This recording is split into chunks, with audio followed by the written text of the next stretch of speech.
Namah Shri Yatirajaya Vivekananda Surai Satchid Sukha Swarupaya Swamini Tapaharine.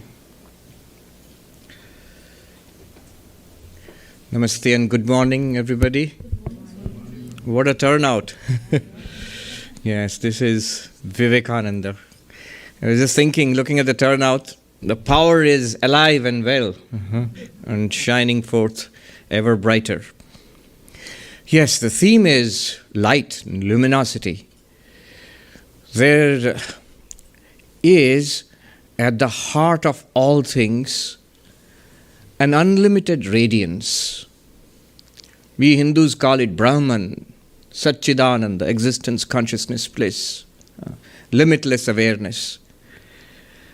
We will begin there. That's the beginning of all things, and our story begins there. In that limitless radiance, there are these 7 great sages, we believe. These are immortal beings who are ever immersed in that reality, that one existence, consciousness, bliss. They are ever immersed in meditation, in samadhi on that reality. Now, what happened was, from that mass of luminosity, light, it condensed into the form of a divine child, a little child. And this little child comes to one of those great sages who is in samadhi, in ever eternally in contemplation of the absolute reality, existence, consciousness, bliss. This child comes to his sage and gently awakens the sage to an awareness of the child's existence. And the child says to that sage, "Look, yonder world, the world of men, is under darkness and suffering. I go there, and you too must follow." And the sage silently assents to it. And this child goes to the world of human beings, our material world, as a ray of light descends towards this world. It sounds like some kind of, Star Trek beaming down or something. But it's not outer space and this world. It is that luminosity, that radiance is here. For those who have eyes to see, this is it. And we do not see that, then this is it also. This material world of people and places and things and samsara and world. This is very, very reality.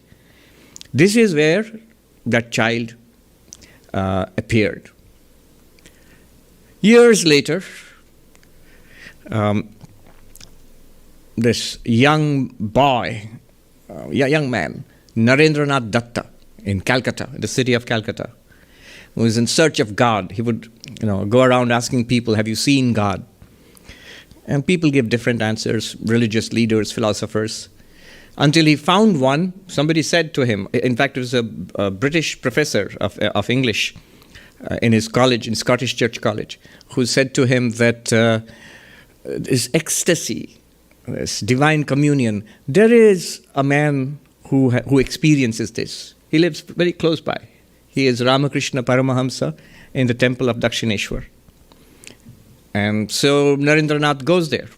This young man steeped in Western ways of learning and thinking, but also with a deep spiritual quest. He goes there, meets this person, and Narendranath Datta, he says that my first impression of Sri Ramakrishna, and for a long time that was the impression, that he's crazy. But there is some kind of extraordinary attraction he felt. He said, "For me, Sri Ramakrishna was love personified, Love, love personified." This incredible attraction he felt to this utter luminosity of this person, and the radiance, the utter purity of this character. He said, "I thought he was a monomaniac. All he thought was God, God, God." And when he went and met Sri Ramakrishna calls him aside. He said, come to the side, from the view of men, come to this outside the door of his room in Dakshineshwar. And he says to him, Sri Ramakrishna, the madman of God, says to this young college boy, How long I have waited for you. Where were you? You are the sage, the Nara Rishi. And I says, I bow down to you. You have come for the welfare of humanity. Narendranath Datta, of course, thought he's crazy. He said, I am the son of Vishwanath Datta of Calcutta. What are you talking about? Sri Ramakrishna just smiled, and he touches this young man on his chest, and the world seems to whirl and disappear into a vast luminosity. Of course, Narendranath Datta doesn't know anything of this. He is terrified. He said, stop, what are you doing? I have parents at home. And Sri Ramakrishna, he smiles and he says, oh well, it will happen in its own time. Let it be for now. It's that luminosity, that divine child. All of this we know how? Sri Ramakrishna himself said so. He told his other disciples, you know who he is. This is that sage in that realm of the absolute, ever immersed. So we Hindus think of the night sky and the seven Saptarshi, the stars. We sort of symbolize the seven sages by those. It's very poetic, ever shining. So he is one of them, and he has come for the welfare of humanity. And of course, we all understand then that the divine child, that luminosity itself condensed into a child, and that divine child must be Sri Ramakrishna himself. But what Sri Ramakrishna did also was, he locked this knowledge in Naren's mind. He said, I'm locking this, the key is with me. You have to do mother's work, and then it will be open to you again. This is one of the ways of understanding Vivekananda, that all his life, after Sri Ramakrishna, till his eventual Mahasamadhi, he was actually pounding again and again against this door which was locked. He knew this is the secret of his existence was there, but he couldn't break through. And Sri Ramakrishna, he says the mother made him work. Kali, she made him work. She brought him down for her purposes. He said, but just a minute, didn't you say the divine child is Sri Ramakrishna, and Sri Ramakrishna brought him down for his purpose? They are the same, Kali and Sri Ramakrishna. Vivekananda gives this answer. He says, Sri Ramakrishna was Kali. She worked up the body of Sri Ramakrishna for her purposes. I am sure of it. For Vivekananda, as for Sri Ramakrishna, the real nature of God is feminine. He says, in this world, in this universe, there is a power which thinks of itself as female.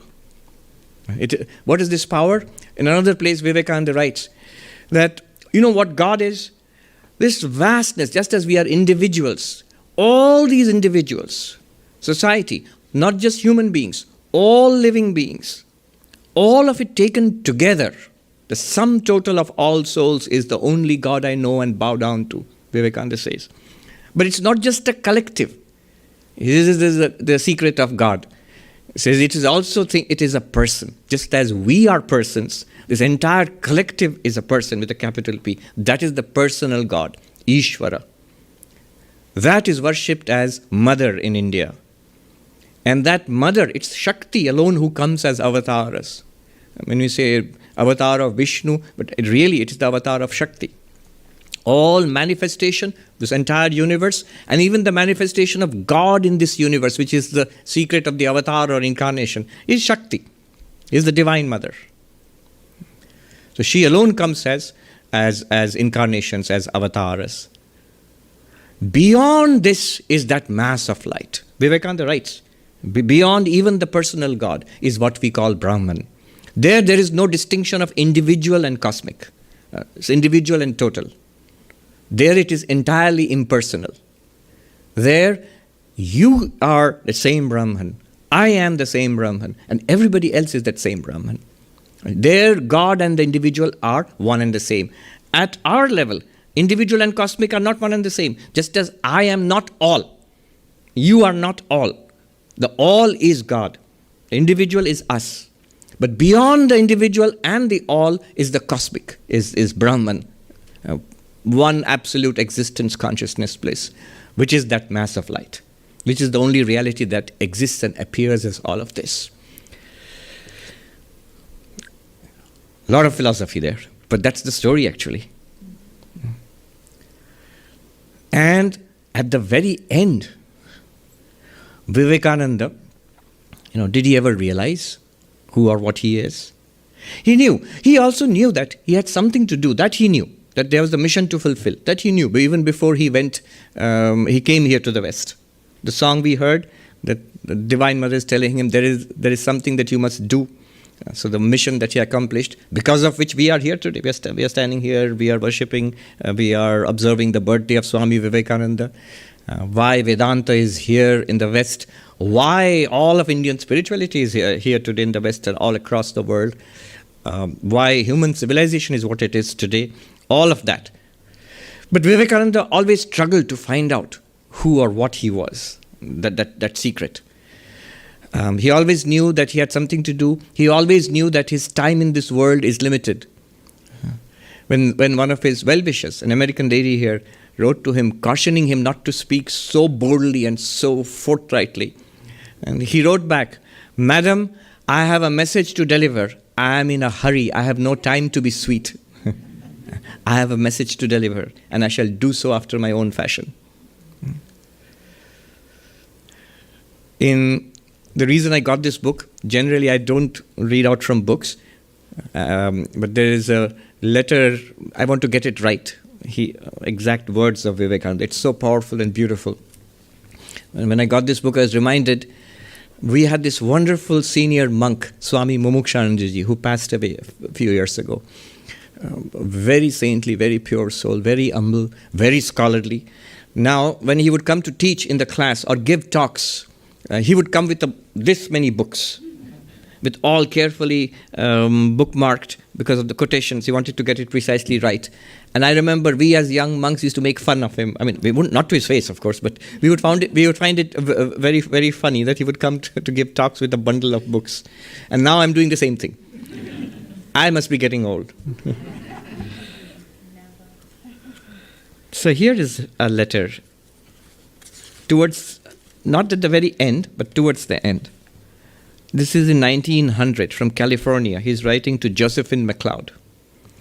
Josephine MacLeod, one of his staunchest supporters. I have to say supporter, because not disciple, because she never said she was a disciple of Vivekananda. And Vivekananda also agreed. He said, she came to me complete. Josephine MacLeod would always say that I'm a friend of Vivekananda, and I support, I help. Long after Vivekananda had passed, she continued to work for Vivekananda's cause. What can I do for you? Vivekananda would say, I think he said this to Josephine MacLeod also, can you love India? Did he say this to Josephine MacLeod? To one of his disciples or friends, he said that. But this is what Josephine MacLeod did. One of the most touching things all her life. She was very well connected, very high society, and she always had what would be considered designer clothes in those days. And she was just like Vivekananda, incessantly traveling, but she was not very rich. Whatever money she had, she kept on madly saving because she wanted to always donate and give to the cause. But one of the most touching things I've read about her is a tiny little anecdote. Is in one of her visits to India, in her old age, she is sitting in Belur Mutt, out there in the hot sun. There were some laborers, manual laborers, working. These skinny, dark, sweating men working hard, very poor, struggling and working hard. Some kind of construction work was going on. She's sitting there and watching. One of the monks came to her and said, what are you doing here? And she said, I'm loving India. I'm loving India. That's what she did all her life. Long after Vivekananda had passed, she dedicated her entire life to this. And she did so much in so many ways she helped the Ramakrishna Mission, and India in general. All right. So here is a letter written to Josephine MacLeod. This is 18th April 1900 from California, Alameda, California. Here he writes how he's beginning to withdraw himself. After he's already done, the World Parliament of Religions is over, his spreading Vedanta across the United States is over, starting the Ramakrishna Mission, the monastery in India, establishing Belur Math, writing the books, publication, all of that is over. Now he writes, I am well, very well mentally. I feel the rest of the soul more than that of the body. The battles are lost and won. I have bundled my things and am waiting for the great deliverer.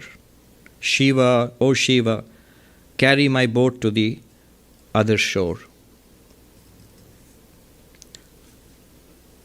After all, Joe, he used to call her Joe. After all, Joe, I am only the boy who is to listen with rapt wonderment to the wonderful words of Ramakrishna under the banyan at Dakshineshwar. That is my true nature. Work and activities, doing good and so forth are all superimpositions. Now I again hear his voice, the same old voice thrilling my soul. Bonds are breaking, love dying, work becoming tasteless. The glamour is off life. Now only the voice of the Master calling, I come, Lord, I come. Let the dead bury the dead, follow thou me. I come, my beloved Lord, I come. Yes, I come. Nirvana is before me. I feel it at times. The same infinite ocean of peace, without a ripple, a breath. I am glad I was born, glad I suffered so, glad I did make big blunders, glad to enter peace. I leave none bound, I take no bonds.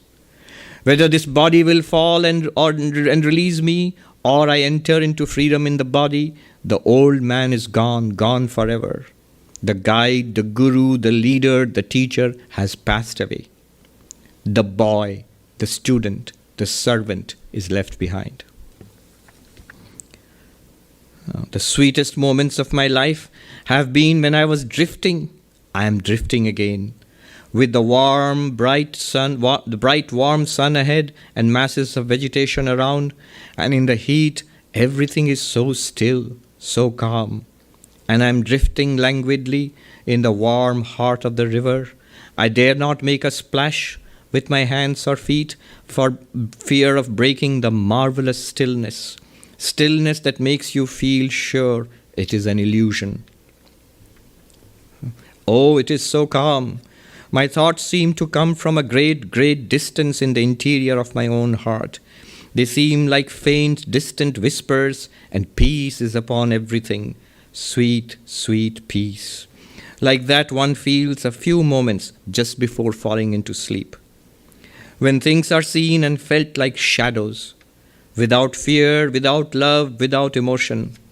Peace that one feels alone, surrounded with statues and pictures. I come, Lord, I come. The world is, but not beautiful nor ugly, but as sensations without exciting any emotion. Oh, Joe, the blessedness of it. Everything is good and beautiful, for things are losing all their relative proportions to me, my body among the first. Om, that existence. In almost the very end of his life, somebody asked him, somebody was discussing this, what Sri Ramakrishna had said about Vivekananda.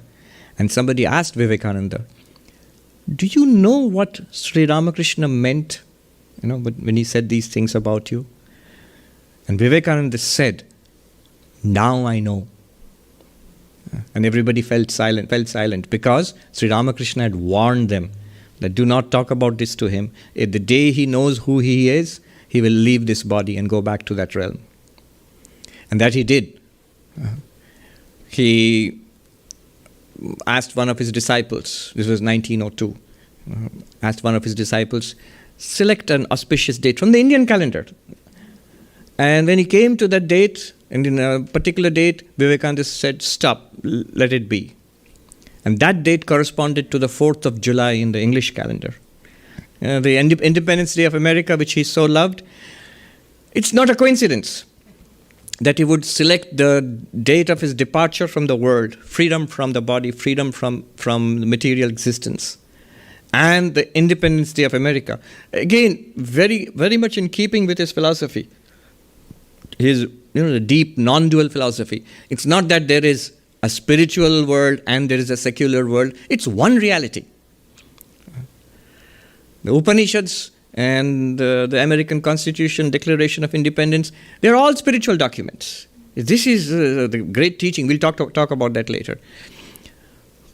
On his walk with Swami Premananda, as walking through the monastery which he had established on the bank of the Ganga, in one place he shows that when I pass, cremate me here, burn my body here. Now he was only 39, so nobody took it too seriously. He was not keeping well at all physically. But on the 4th of July in the evening, when the Vespers, the Arati was over, he sat for meditation and he passed. He left the body consciously, deliberately. And of course, the body was cremated at the place where he had pointed out to Baburam Maharaj, Swami Premananda. That's where now the temple of Vivekananda stands on the bank of the Ganga. That was the beginning and the end. I would say an end. It's not really the end, because the story continues even till today. But that is not the subject of today's talk. From glory he came and back to glory he went. But our talk today is, the subject is what happened in between, the display of Shakti, the power which he gave us, which we are benefiting from even today, standing here, talking here about him. So what did he do? The government of India has recognized Vivekananda's birthday, 12th of January on the English calendar, as the National Youth Day. And truly, he's an icon for the youth. It is in one sense, it's sad that we don't get to see Vivekananda at 60. We can't think of Vivekananda at 80. But for us, Vivekananda always remains that young person at the age of 39. Forever immortal as that person. And truly, he embodies this spirit of youth. Imagine what he did. He came to this country in 1893, the World Parliament of Religions, and by 1902 he was gone. In 10 years, in less than 10 years, the tremendous amount of work, he changed the world. He changed the Western world, he changed the East India. He changed the course of world history. And in 10 years, he was done. And if that's not the spirit of youth, then what is? When he came to the World Parliament of Religions, I will not tell the whole story, but it's just how amazingly Sister Nivedita writes about it, when Vivekananda stood up to speak at the World Parliament of Religions. By the way, it was 9/11. Here in New York and throughout the world, especially here in New York, 9/11 means something else to us. It means violence, destruction, and terrorism, and hatred in the name of religion. And the answer to this problem was given more than 100 years ago in 1893, in the World Parliament of Religions on the same date, 11 September 1893. What is the answer to hatred and to religious fanaticism? Vivekananda, as if he's giving the answer 100 years before this terrible aggression. When he stood up to speak, Sister Nivedita writes, before him was, remember, it was the Universal Exposition. World Parliament of Religions was a part of the Columbian Exposition. So before him was the modern West. In all its, modern means 1893. By the way, they wrote a best-selling book about 1893 Chicago, The Devil in the White City, I think. Yeah. It's about, apparently there was a serial killer in the Columbian Exposition. When Vivekananda stood up to speak, before him in Chicago, it was the Columbian Exposition, it was the modern West. And Nivedita says not modern West, she says it was the modern world. And she's right. What was there is now the world, all over the world, it's that spirit. It was the latest inventions of science and technology, the latest discoveries of the natural world and of geography and of different cultures, all presented there in a grand exhibition. the energy, dynamism, the free thinking, the new ideas embodied in this new nation, America, at that time, that was in front of Vivekananda. And then Nivedita writes, behind him was 5 millennia, 5,000 years of patient development of one of the greatest stories of humanity, the story of spirituality. 5,000 years of patient development of spiritual life. Behind him was the sun-drenched, dusty roads of India upon which, these are her words, upon which have trodden for centuries and millennia so many sages and saints. And Vivekananda embodied that wisdom. She writes that when he stood up to speak, he did not speak about his master. He did not speak about Sri Ramakrishna or his particular view of religion. He spoke, as it were, for all of the development of Indian spirituality through millennia, for all that spiritual consciousness, as if he were a gateway to that. And in this, Nivedita writes, he became a meeting point not only of the East and the West, but also of the past and the future. At that point, they met. New world today, especially in spiritual life, was born there. He spoke about, what did he speak about? He spoke about, first of all, the harmony of religions. It's not that one religion is true and others are false. Not that everybody has to be converted to my way of thinking. No, that all religions are true. And here he was echoing his master's words, Sri Ramakrishna's teachings. All religions are true. We are all wending our way to that one ultimate reality. And who is speaking this?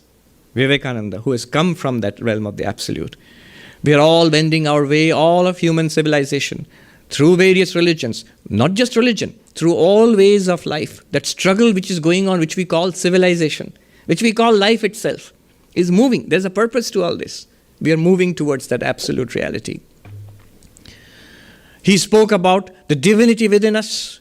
Nivedita writes again, the two great teachings of Vivekananda. One is, in this vast world, the world of continuous change, in this world of death, there is one eternal life, there is one background, an unchanging, immortal reality, the background to this vast, multifarious world of continuous change, this flux. And in us, where we are all individuals, we seem to be all separate people in competition and clash with each other. But Vedanta says, we are not these bodies, we are not even these minds. We are spirit, we are that pure being. That reality which appears to us, this vast universe, that reality also we are. The great Vedantic equation, that thou art. This is the plank upon which Vivekananda stood and he spoke. This is what he conveyed, the message he conveyed. And more than this, Nivedita says that he brought to the West the message of the divinity within each of us and the oneness of all existence.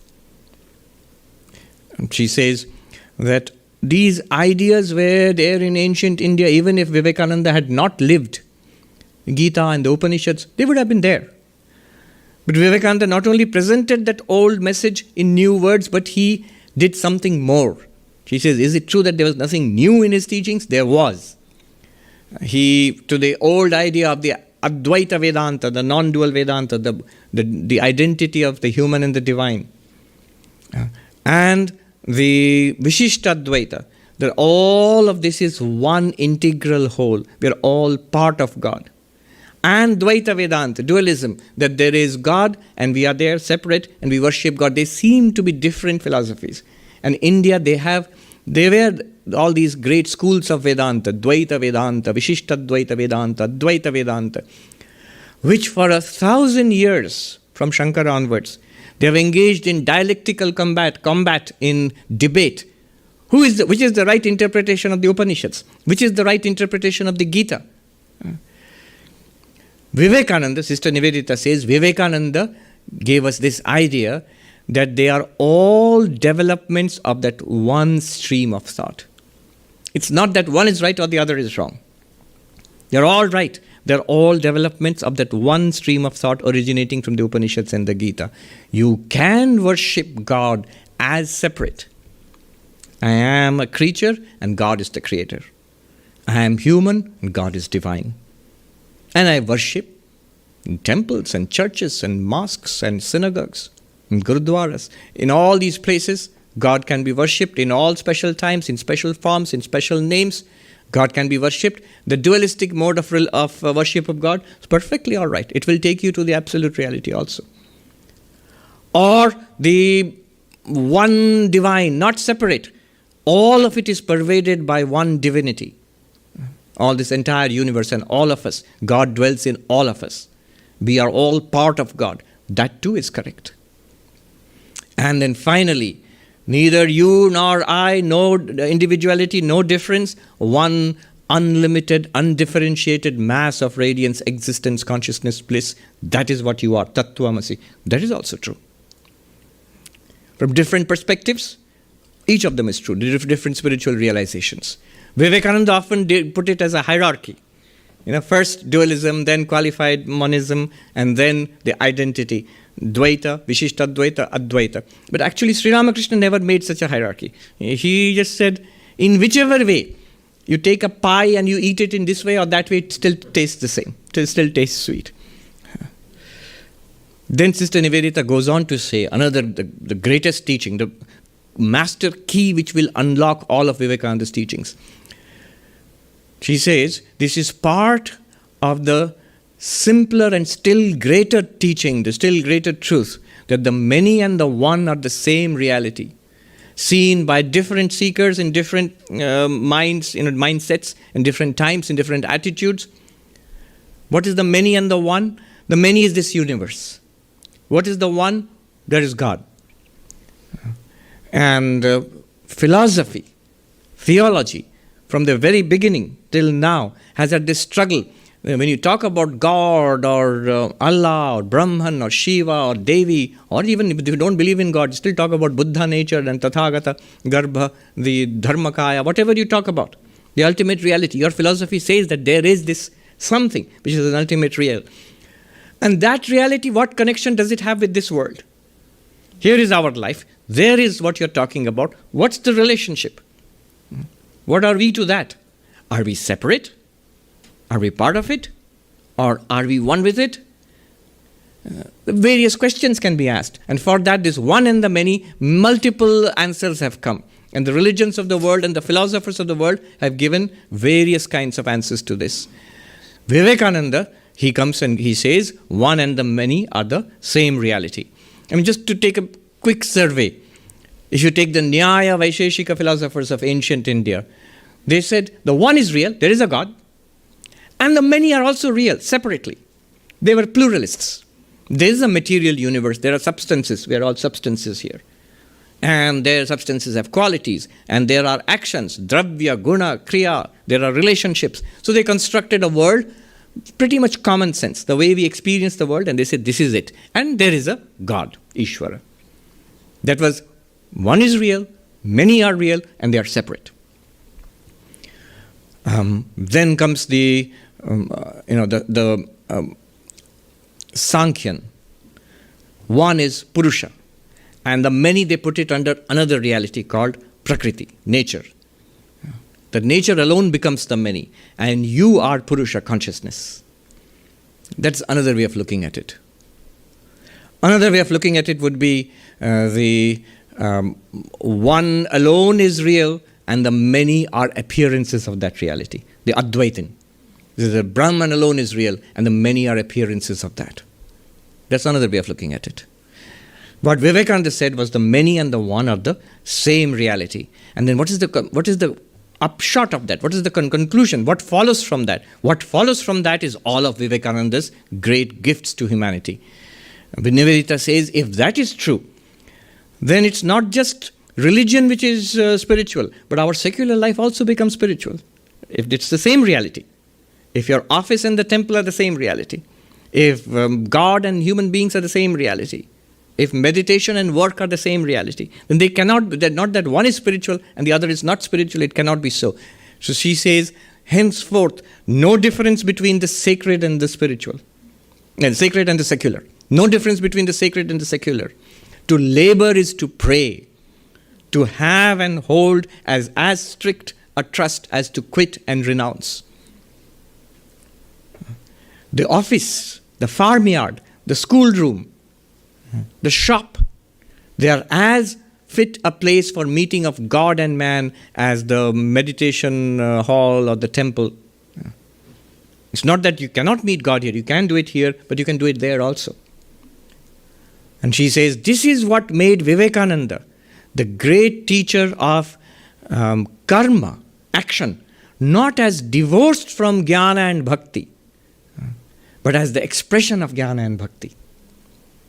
So in traditional Advaita Vedanta or the traditional schools of Vedanta, karma, your active life, it was seen as a way of preparing you for spirituality, at most. It cannot lead you to God realization, but it will help you to develop yourself so you become fit for enlightenment. So karma was always given a lower rank. But in Vivekananda, it becomes the same rank as jnana and knowledge and meditation and devotion and work. His famous definition of spirituality, of religion, it is the manifestation of the divinity already within us. And you do it. How? You do it by philosophy. Philosophy means by the path of knowledge, jnana yoga. You do it by love, worship, the path of devotion, bhakti yoga. Do it by psychic control, he says, meditation, by the path of Raja Yoga, or by service, by work and service, Karma Yoga, by one or more or all of these, and be free. That is all of religion. Books, temples, doctrines, churches, they are all secondary details. They are very useful, but they are secondary. The thing to do is attain to freedom. What is freedom? Freedom from limitation, freedom from want, freedom from suffering, freedom from smallness, to awaken and attain to our real nature, which is that vast luminosity, that limitless radiance.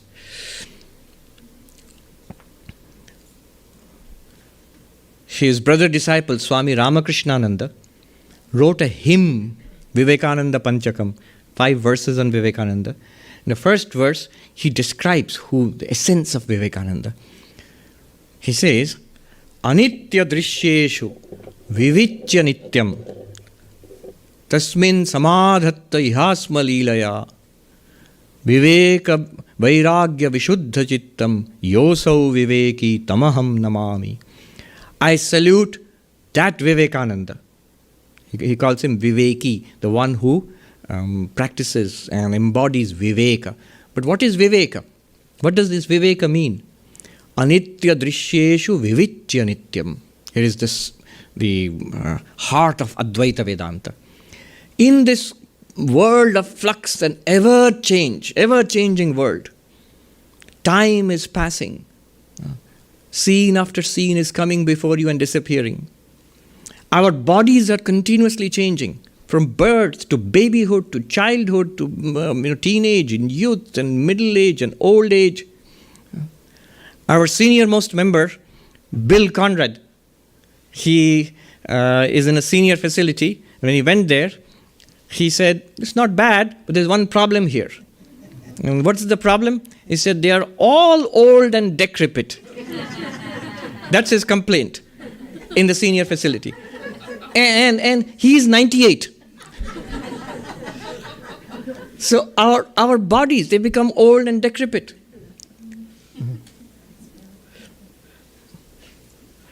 And we mustn't laugh because we'll all get there. We're all getting there to becoming old and decrepit. I remember once I was walking bare feet on the cold grass in our main monastery. There was a young novice monk, an old monk there. He used to walk with 2 sticks. He was a very funny old Swami, and he was always full of humor. And he said, put on your sandals. Don't walk bare feet on the wet ground. I said, oh, it's no problem at all. And he said, I still remember, you will learn, young monk, you will learn when you come to my age.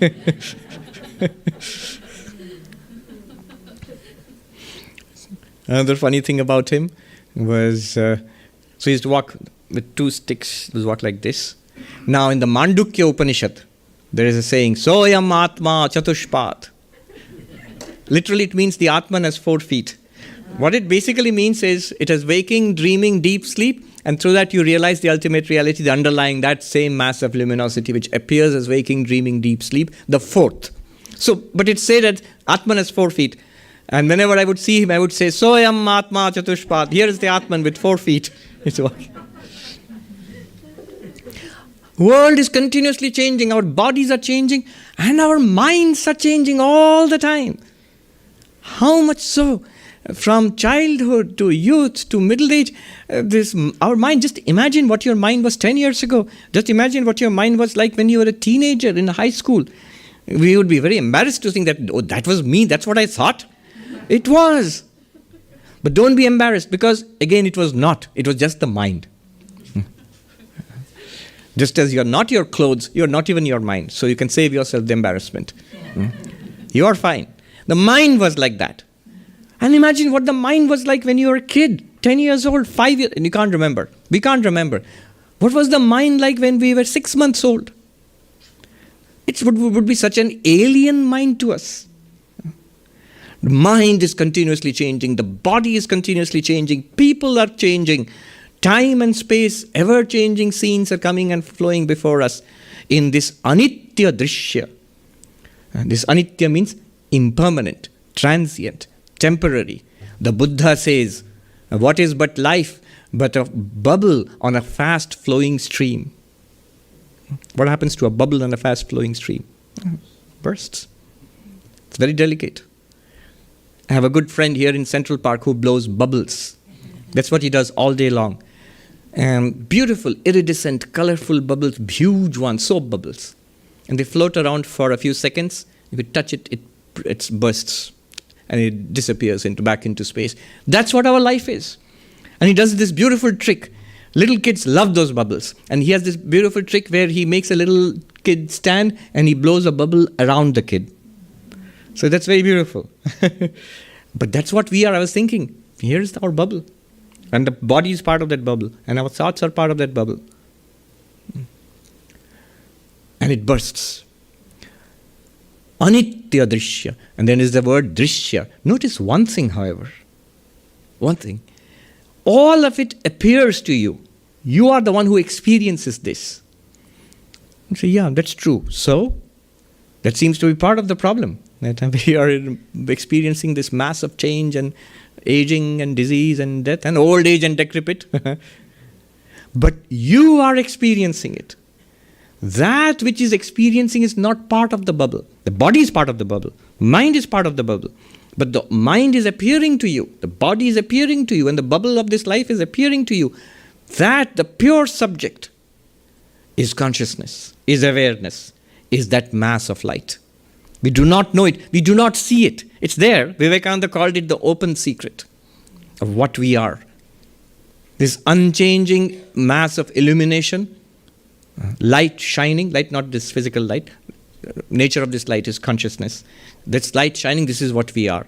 Now, anitya drishyeshu vivichya nityam. Swami Ramakrishnanji writes about Vivekananda.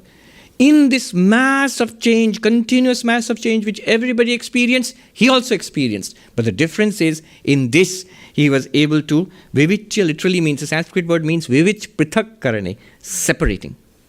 He was able to separate, to see in every experience, in meditation, out of meditation, in action, and in inaction, in the midst of action, in midst of inaction, in repose, in sleep, in waking, everywhere he was able to see means, within quotes, the background radiance, the consciousness to which this entire universe is appearing. Vivichya nityam. What's the use of that? All problems, all change and conflict and unhappiness are part of this bubble. So are all pleasures, part of this bubble. But none of them is there in our real nature, in that consciousness. This is what Vivekananda was saying. I come, that peace, without a ripple, that absolute calm. Nirvana is before me, he's saying. I come. That's what we have. We are our real nature. He was able to see that. But he was able to see that in every experience, with eyes open and eyes closed. Anitya drishyeshu vivichya nityam. And then, See, if we try a little bit, we can also see. The problem is, even if we get to see it, we complain, we can't stay there. And we get mixed up with the bubble of life. Vivekananda says that many come to an understanding, few realize. We are unable to settle ourselves there. But then what does Vivekananda do? The second line. Tasmin samadhatta ihasma leelaya. Realizing the eternal, the background, this radiance, existence, consciousness, bliss, he was able to remain absorbed in samadhi in that, and leelaya, just like that. We are unable to steady ourselves in that radiance. It's there right now. Right now it's there. It's just one mass of radiance everywhere. And that is what you are, Tattvamasi. But we can't. The moment, especially when the bubble is very shiny, it's very nice, we get sucked into that. Or it's very terrifying, we get sucked into that. And whether it's temptation or terror, whether it's anxiety or pleasure, we are unable to remain centered in our real nature as the experiencing consciousness, as that absolute. But he could. When? At all times. With that complete ease. He always had it from his childhood, even before he met Sri Ramakrishna. Why he had it, we know. He did not know. We know why he had it. Because that's his real nature. He is one of those Saptarishis that are always immersed in the contemplation of the divine. But this is what he wanted to give us. The reason why he could easily remain established in his real nature effortlessly. Viveka Vairagya Vishuddha Chittam. Because his mind was purified. Purified mind, he could deploy, manifest these two things. Viveka and Vairagya. Viveka, this ability to see the eternal in the non-eternal. Ability to see the divine in the secular. Ability to see the reality in the midst of appearance. So this is Viveka. Vedanta shows us many ways. But if our minds are not pure, what happens is, if we read all that, it sounds like very nice philosophy. Very cool things to know. But is it working for you? Not quite. We say, it's a very interesting language that people use, that I understand it, but I haven't realized it yet. We say that. It's like saying, hey, you are Sarvapriyananda. If I say, I understand it, but I still am unable to realize I'm Sarvapriyananda. How silly that is. That means you don't really understand. Viveka, that's Viveka. And that goes with another very important quality of the mind, power of the mind. Vairagya, dispassion. Dispassion. This continuous, we get attached. Terror, temptation, both of them tie us down to this world. Vivekananda writes in one of his poems, thine only is the hand that holds the rope that drags thee on. Let go thy hold, sannyasi bold, say Om Tat Sat Om. But we can't let go of our hold. We are trapped somehow. We are suffering because of it, but we can't let go of our hold. Hold on. People, the world, Facebook status, and popularity. Parking spot. And the body as I would like it to be. I don't like that it's changing and aging, and no, I want it this way. I don't want it that way. And the mind, I want it to be happy, a smiley emoji all the time. I don't like it when it is unhappy. Here's a very interesting observation. I was just thinking. In the Bhagavad Gita, Sthita Prajna, the enlightened person, Arjuna asks, what is it like to be enlightened? And Krishna answers in the end of the second chapter, very beautiful, Sthita Prajnasya ka bhasha. What is the description, the characteristics of the enlightened one? And the word used is very significant. Sthita Prajna, stabilized enlightenment. We have this complaint, I get it, but I am swept away. So suppose you got it, it became real, and you were never swept away. What would it be like? And then Krishna gives some characteristics there.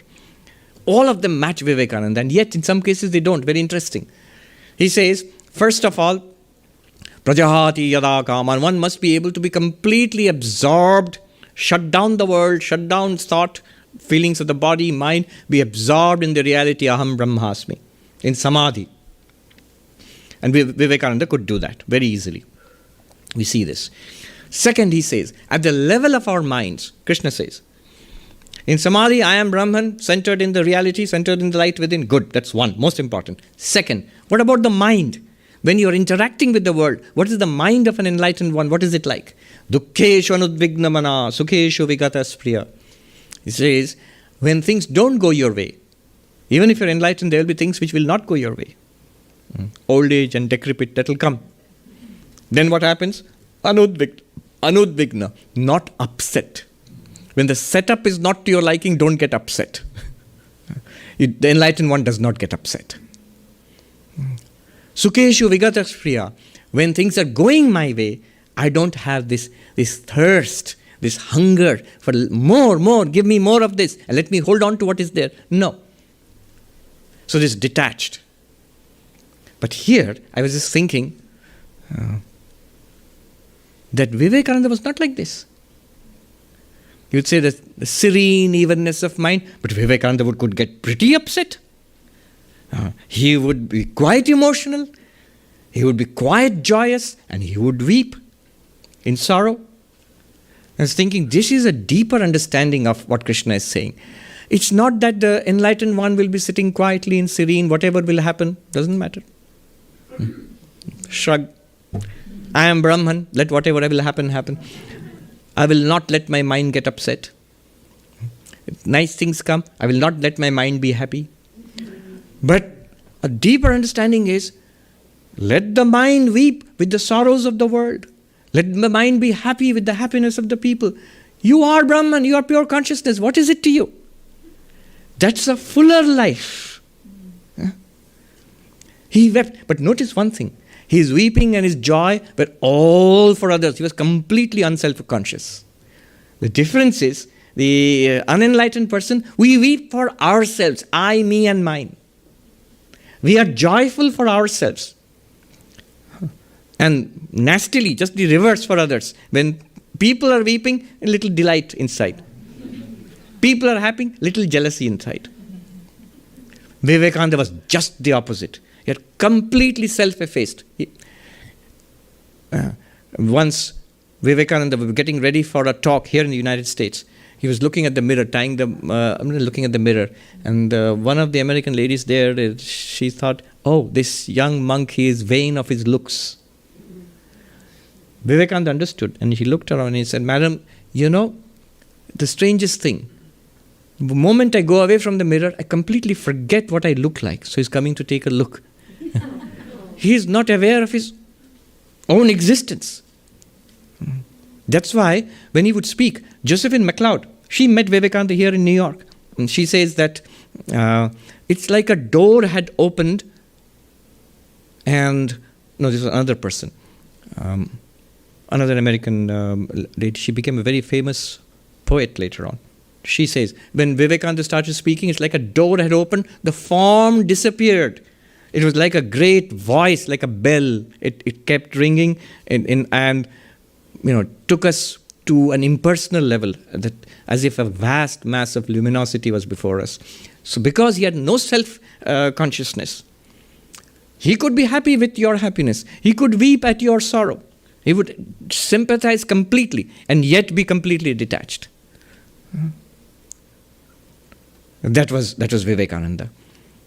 Viveka Vairagya Vishuddha Chitta. Purified mind. Dispassion is there, but dispassion does not mean he'll be like a wall, not reacting to anything at all in the world. He reacted to everything. He felt every bit as much as we do and much more. That's why he could sympathize with everybody, especially with those who suffered.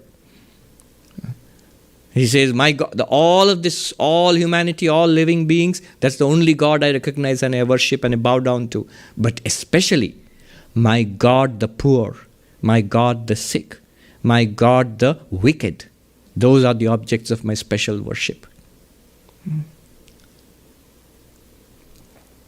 He always had this power. And so Ramakrishnaji says, Yosau Viveki Tamaham Namami. I bow down to this Vivekananda. This is his understanding of Vivekananda. And he always had this power. Here in San Francisco, he would sit in those trams. They still have trams. Of course, they are more modern now with electric power and everything. He would sit in those trams, and then he would be immersed in samadhi. He would be lost till it would take him around, and he would get upset with himself.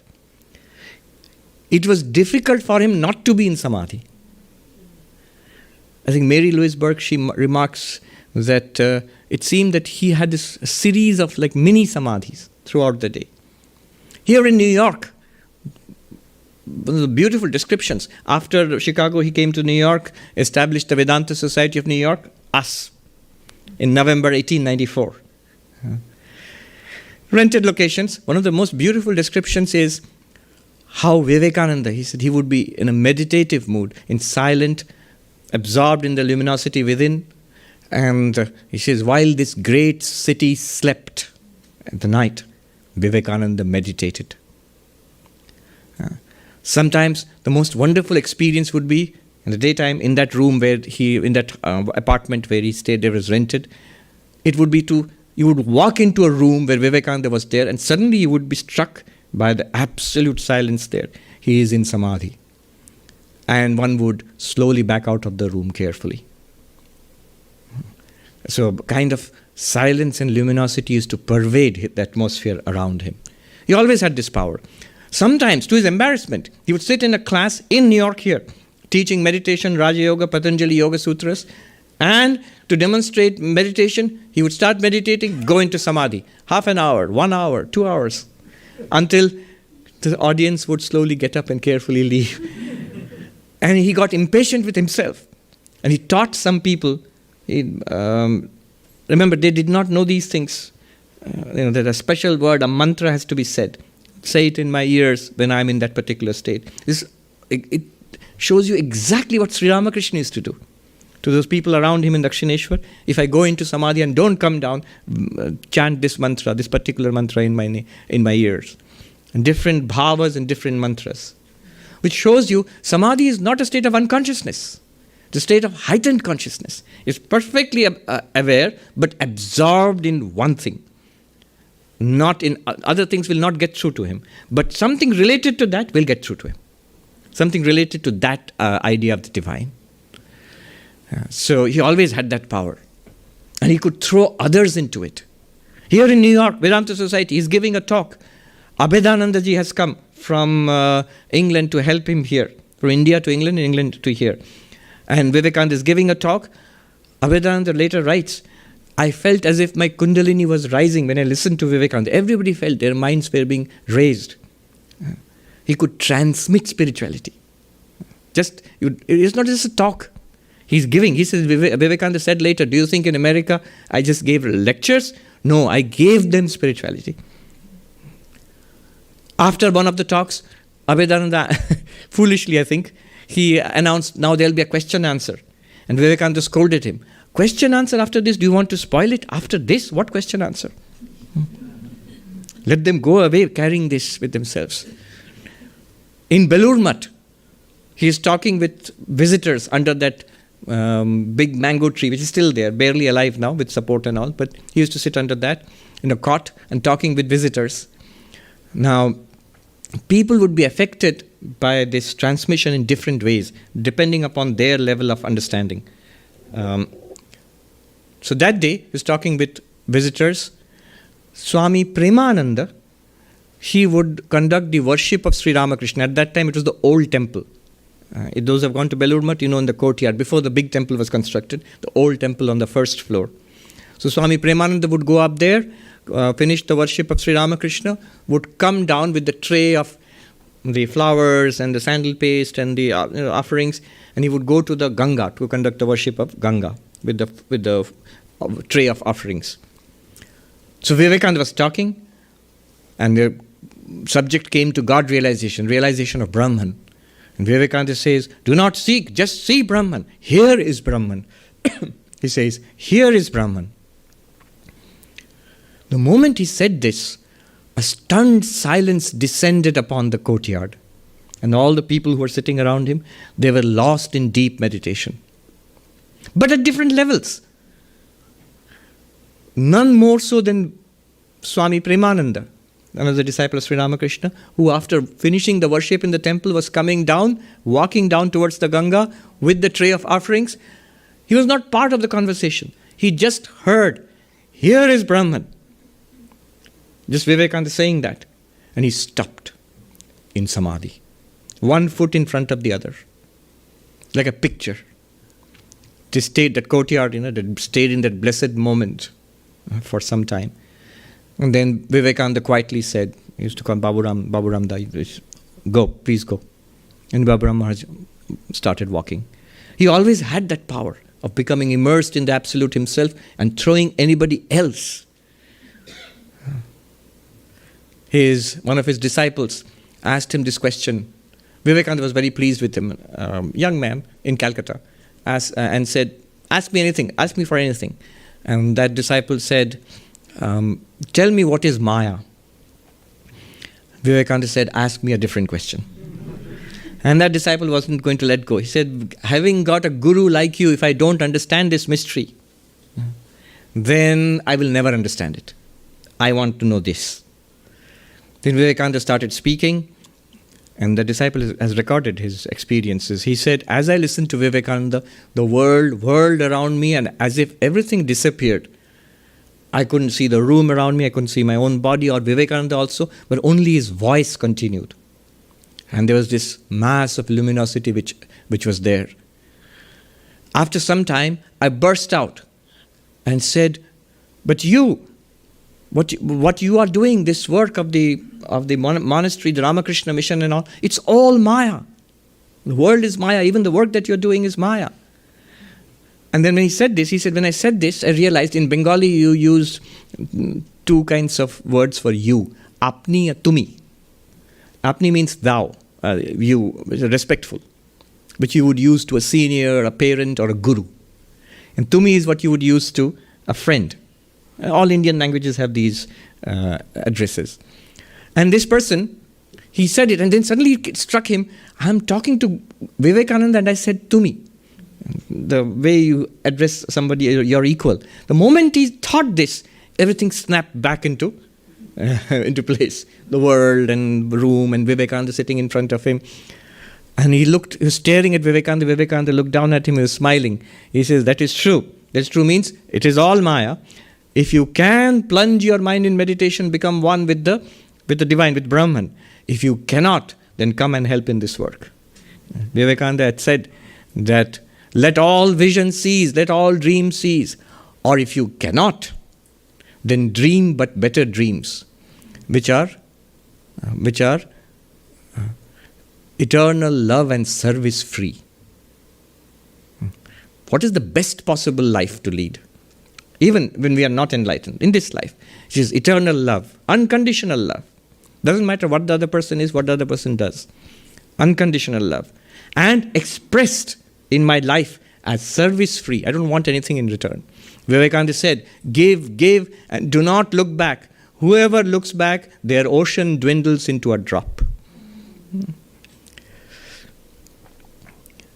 His achievements were extraordinary. In this country, he opened the door to the inflow of what Sister Nivedita says, the 5,000 years of patient development of spirituality in India.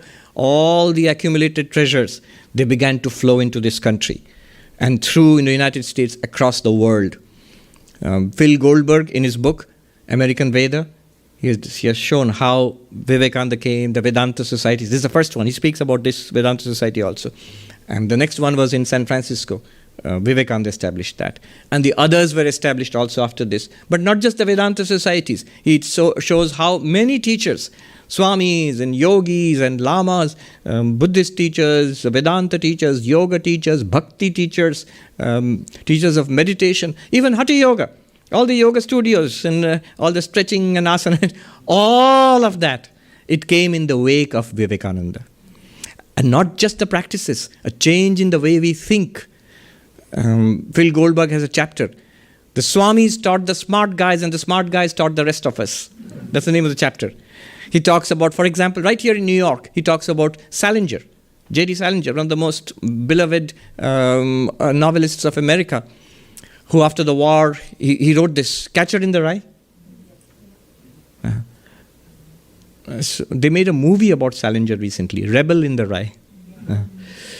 And they showed, coming to the Vedanta Society, the Ramakrishna Vivekananda Center on the east side, they've shown it very nicely. I saw that clip just to see how they have shown. And they've shown Swami Nikhilananda, very nicely done. I tried to read Catcher in the Rye, but I didn't quite like it. And somebody told me, too late, Swami, you should have read it when you were a teenager. You're too old for that. You have to be a teenager to understand that kind of feeling. And he learned Vedanta very deeply and had a deep personal devotion to Sri Ramakrishna and Ma Sharada and Swami Vivekananda. In the movie, they have very moving scene at the very end where they show that he has become a recluse. He became a recluse because of that. And he kept on writing. The last scene of the movie, that one I remember, they show that he is in this cottage, Salinger, and writing. He is sitting in meditation, the picture of Thakur Swamiji in front of him, and then he gets up, and then he goes to his writing desk and starts writing, and that's the fade out of the movie. He wrote that these two classics, Raja Yoga and Karma Yoga, both published, by the way, from the Vedanta Society of New York for the first time. Vivekananda wrote Raja Yoga here in the Vedanta Society, his translation and commentary on the Patanjali Yoga Sutras, and Karma Yoga. These two classics, our American youth would do well to carry these two classics around in their pockets. Salinger. His book, Franny and Zooey, is full of references to karma and jnana. And in fact, in his own words, there's a copy of Franny and Zooey which he presented to Swami Nikhilananda. In that, there's a penciled note saying that I wrote this book to spread the ideas of Vedanta. Salinger. Star Wars, did you know? Who would have thought? George Lucas was friends with Joseph Campbell. Joseph Campbell gave him many ideas. He was a disciple of Swami Nikhilananda. And you can see many Vedantic ideas in the Star Wars movies. How it spreads across popular culture. The Lion King. You see when the lion is being shown his reflection in the water, and to see who you really are. That's exactly the story that Vivekananda tells about the lion cub who grew up not knowing who he was. He thought he was sheep, and he was shown that he's a lion, that he realizes, I'm the spirit. That's what we are supposed to realize. I'm not body. What sheep means? Body, senses, mind. I'm not these. I am awareness. I'm eternal consciousness. Aldous Huxley, Christopher Isherwood, Gerald Hurd, all of them were very close to Swami Prabhavanandaji in Southern California, in Hollywood. And look at the product of that. Isherwood wrote that one of the most amazing biographies of Sri Ramakrishna and his disciples. Right? Even now, when in here and in India, when people recommend a book about Sri Ramakrishna in English, we recommend that one, Ramakrishna and his disciples. It's so well written. And also the kind of price some of these people paid for their contribution. Isherwood was, the darling of the jet set here, intellectual jet set here in the East Coast and the West Coast of the United States in the 50s and 60s. And when he wrote that book, some reviews were nasty. Some said that, he's become part of some Hindu cult or something like that, But he maintained his association with the Vedanta Society till the very end. It was very closely connected with the Vedanta Society of Southern California.